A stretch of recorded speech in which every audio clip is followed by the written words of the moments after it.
Reels वाली बहू। प्रज्ञा को रील्स बनाने का बड़ा ही क्रेज है और वो दिन भर रील्स बनाती रहती है। खाते पीते घूमते फिरते घर में कॉलेज में रील्स बनाने के कारण प्रज्ञा पूरे कॉलेज में हाईलाइटेड है। जहां उसकी रील्स सभी को पसंद आते हैं, वहीं मनीषा चिंता में डूबी रहती है। एक रोज जब खाते हुए प्रज्ञा रील्स बना रही होती है, तब मनीषा कहती है, 1 मिनट भी चैन नहीं है इस लड़की को। ये नहीं कि खाना तो आराम से खा ले, लेकिन नहीं, अरे थोड़ी देर रील्स नहीं बनाओगी तो आसमान नहीं टूट पड़ेगा। अरे मम्मी, इसी को तो कहते हैं डिटर्मिनेशन। तुम नहीं समझोगी ये सब।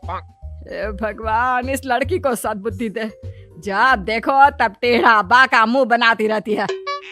मनीषा की बात का प्रज्ञा पर जरा भी असर नहीं होता और वो खाते खाते रील्स बनाती रहती है। दिन बीतने लगते हैं और देखते देखते प्रज्ञा का कॉलेज भी खत्म हो जाता है। आए दिन कोई ना कोई मनीषा को प्रज्ञा की शादी करवाने का सुझाव दे जाता है। सब ठीक ही कहते हैं, प्रज्ञा की शादी कर देनी चाहिए। अपने घर के काम काज में व्यस्त हो जाएगी तो खुद ही ये रील्स और नाच गाना बंद हो जाएगा। मनीषा और प्रेम प्रज्ञा के लिए एक अच्छा लड़का ढूंढने लगते हैं और तभी विकी का रिश्ता प्रज्ञा के लिए आता है, जिसने प्रज्ञा को उसकी रील्स देखकर पसंद कर लिया था। अगले दिन विकी अपने माता पिता के साथ प्रज्ञा के घर पहुंच जाता है और प्रज्ञा साड़ी पहने हाथों में चाय की ट्रे लिए उनके सामने आती है। जब विकी को पसंद है तो हमें भी बहू पसंद है। बहन जी, आप बारात की तैयारी कीजिए। एक बार लड़का लड़की अकेले में बात कर ले तो अच्छा रहेगा। हाँ हाँ, क्यों नहीं। मनीषा विकी को प्रज्ञा के कमरे में भेजती है, जहां प्रज्ञा पहले से ही रील्स बना रही होती है। तभी विकी कहता है, आ गए आपके साजन जी। हमारे साथ ये रील्स कंप्लीट करती तो और भी अच्छा रहता। अच्छा जी, अब आ ही गए हैं तो बना ही लेती हूँ आपके साथ। दोनों मिलकर रील्स बनाते हैं।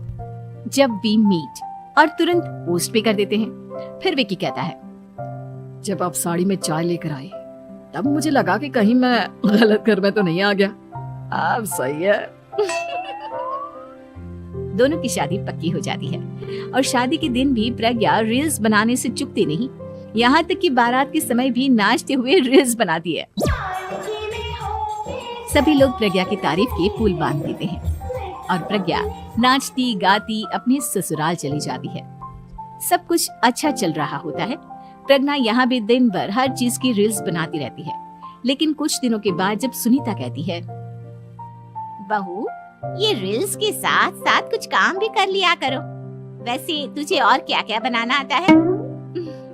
मम्मी जी, वैसे तो सब कहते हैं कि मैं सब कुछ अच्छा बनाती हूँ, लेकिन मुझे लगता है कि मैं मैगी अच्छा बना लेती हूँ। हाँ, कॉफी भी अच्छा बना लेती हूँ और मुंह तो सबसे अच्छा बना लेती हूँ।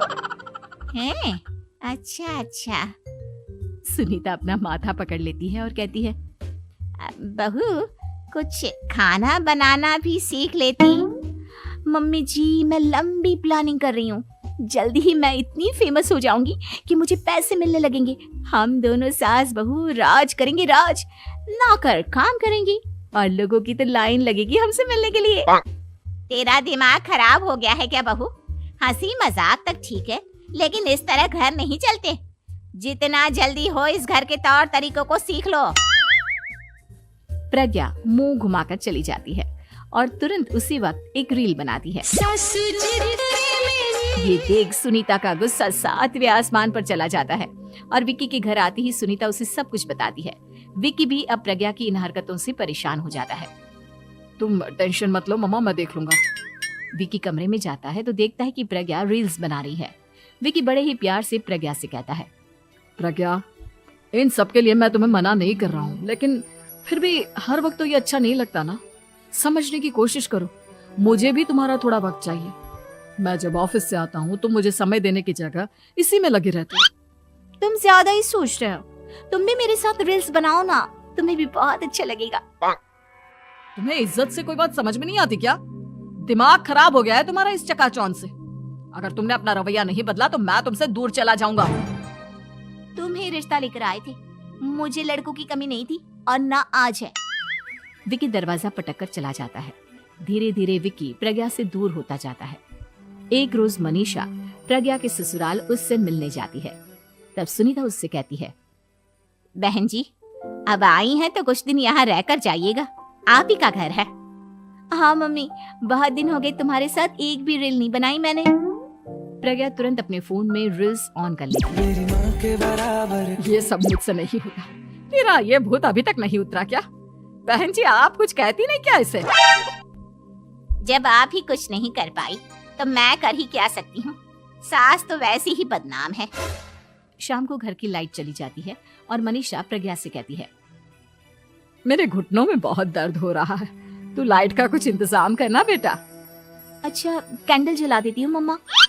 प्रज्ञा गाते हुए कैंडल जलाती है और खिड़की के पर्दे के पास रख देती है। मनीषा, जिसे बहुत दर्द हो रहा है, वो सो जाती है और प्रज्ञा हमेशा की तरह अपने रील्स में लग जाती है। उधर कैंडल की वजह से पर्दा आग पकड़ लेता है और मनीषा के कमरे में आग लग जाती है। बचाओ, कोई है, बचाओ। सभी भागते हैं और विकी कमरे की आग बुझाने में लग जाता है, लेकिन तब तक मनीषा आधी जल चुकी थी। मनीषा की हालत देख प्रज्ञा रोने लगती है। विकी मनीषा को तुरंत हॉस्पिटल ले जाता है और उसे एडमिट कराता है। विकी प्रज्ञा से कहता है, देख लिया ना, तुम्हारे इस नाच गाने की वजह से आज तुम्हारी माँ की जान जाते जाते रह गई। अब पता नहीं तुम और क्या चाहती हो। उधर डॉक्टर कहते हैं, इनकी हालत बहुत नाजुक है, आधे से ज्यादा जल चुकी है। प्रज्ञा रोती हुई मंदिर में जाती है और भगवान के आगे जाकर कहती है, भगवान, मेरी माँ को ठीक कर दो। मैं कसम खाती हूँ, हाथ से ये रील्स बनाना छोड़ दूंगी। बस मुझे मेरी माँ वापस मिल जाए। 2 दिन बीत जाते हैं और मनीषा खतरे से बाहर आ जाती है। पेशेंट अब ठीक है, आप लोग उनसे मिल सकते हो। सब कोई मनीषा से मिलता है और प्रज्ञा सबके सामने अपना फोन तोड़ देती है।